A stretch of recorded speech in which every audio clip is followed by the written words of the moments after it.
This present journal of the House of Commons containeth in it not only many good passages touching on the ordinary usages and privileges of the House, but is plentifully stored also with divers extraordinary and rare occurrences touching the maintenance of the liberties of the House, not only from the indignity of private persons, but also against the pressures of the Lords of the Upper House, in which also there wanted not the zealous endeavours of the House for reformation of divers ecclesiastical matters, and the remarkable imprisonment of a member of the same by themselves, in which I have supplied many passages and speeches which were wanting in the original journal book. What fascinates me about this is the book, recording events in 1575 in Queen Elizabeth I's reign, covers problems that still arise today. The House of Commons, fundamentally as an institution, is a similar one to that which it has always been. It's there to fight against the blob, to be the champion of the people against the lords, against the highfalutin ecclesiastical figures, to make sure that there is proper representation and debate. And in recent years, the Commons has become essentially the cat's paw of the executive. The selection of candidates, which put so much of it in the hands of central party machines, the powers of the whips that ensure that things that shouldn't get through do get through, the clever way in which the whips have worked out that the less you allow MPs to talk about legislation and the more you allow them to talk about local issues, the less scrutiny you have of government business. And this may be fine in terms of clips for social media, but in terms of scrutiny of things that change your lives, that become law, it has been appalling. There is no proper scrutiny of secondary legislation in the House of Commons. Many bills get hardly any scrutiny of their text itself, line by line, in the House of Commons. It's not true in the House of Lords, where the scrutiny is much better, but the mandate of the peers is much more questionable.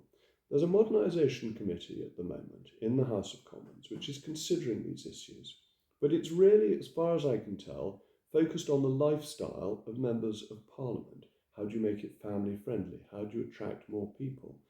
That's not right. The question they should be asking is, how do you pass legislation that is in the interests of the British people?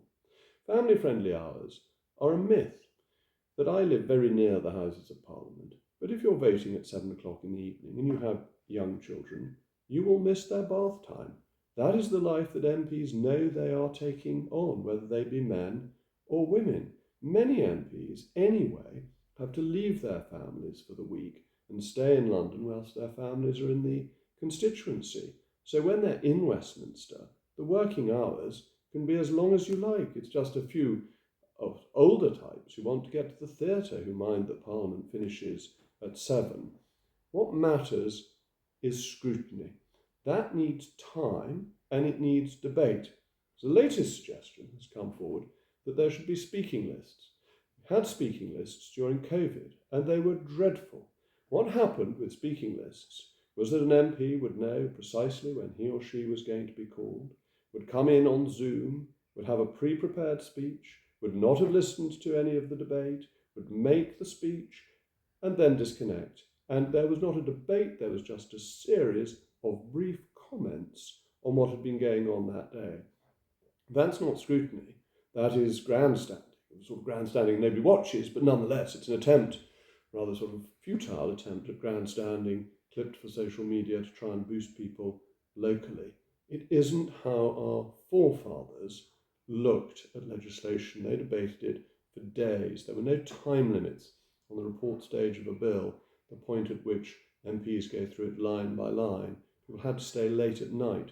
Ministers had to be in Parliament more. And that's important because that's when MPs can collar them, can say to them, look, you may think this thing you're doing in Whitehall is really very clever, but the effect it's having in North East Somerset, the effect it's had on my constituent is not so clever. It needs rethinking. If they're kept in their offices whilst MPs are going home, that really isn't going to improve the scrutiny of government activity, let alone of legislation. So when we talk about reform of the House of Commons, what we need to be thinking about is what is its priority. And in recent years, the priority has been backbench business debates, opposition debates, general debates, and legislation has been pushed through in the shortest possible time. This is great for government, great for whips.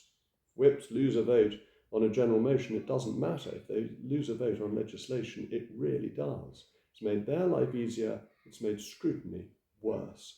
That's what I'm writing about this week in Substack, so if you want to see my full views, please subscribe. Thank you very much.